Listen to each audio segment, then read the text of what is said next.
শালবাগানে দাঁড়িয়ে এক রহস্যময় গাড়ি, চালক উধাও, বিহারের নাম্বার প্লেট, কালো জামা আর সন্দেহজনক ব্যাগ।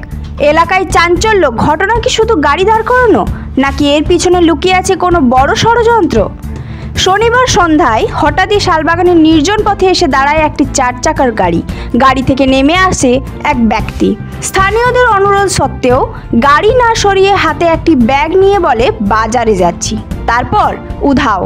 গতকাল রবিবার 24 ঘন্টা পার, গাড়ি ঠিক সেই জায়গাতেই দাঁড়িয়ে।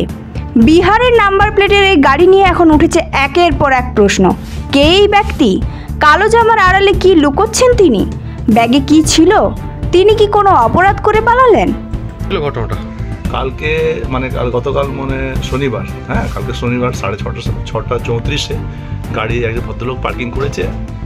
আমরা দেখেছি, জাস্ট ভাবলাম কি একটা কাস্টমার আছে, হয়তো কোনো মালটাল কিনতে যাচ্ছে, মার্কেটিং করতে যাচ্ছে। সে গেল, তারপরে একটু এগিয়ে গিয়ে একটু গাড়িটা লক করার চেষ্টা করলো।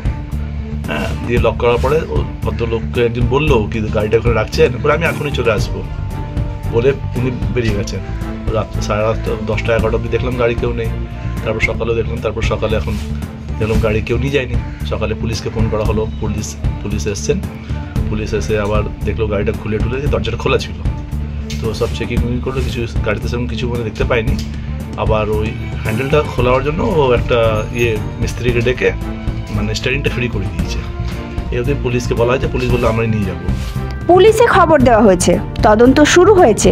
ফিঙ্গারপ্রিন্ট, গাড়ির কাগজপত্র, সিসিটিভি ফুটেজ সবই খতিয়ে দেখছে তদন্তকারীরা। শালবাগানের নির্জনতার আড়ালে কি কোনো অন্ধকার ছায়া ঘুরপাক খাচ্ছে? এই ঘটনা সামনে আসতেই আতঙ্ক ছড়িয়েছে গোটা এলাকায়। কেউ বলছেন ডাকাতির প্ল্যান, আবার কেউ বলছেন সন্ত্রাসমূলক কিছু। এই গাড়ি কি নিছকই ফেলে যাওয়া, নাকি এর পিছনে লুকিয়ে আছে চমকে দেওয়ার মতো কোনো অপরাধ? উত্তর দেবে তদন্ত, কিন্তু প্রশ্ন একটাই, কালো জামার লোকটি কে?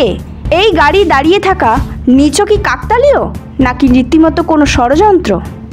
এই ধরনের গুরুত্বপূর্ণ খবর সবার আগে পেতে আমাদের চ্যানেলটি সাবস্ক্রাইব করুন, আর ভিডিওটি শেয়ার করতে ভুলবেন না। আপনার মতামত কমেন্টে জানান, আর লাইক শেয়ার করে ভয়েস অফ বাঁকুড়ার পাশে থাকুন।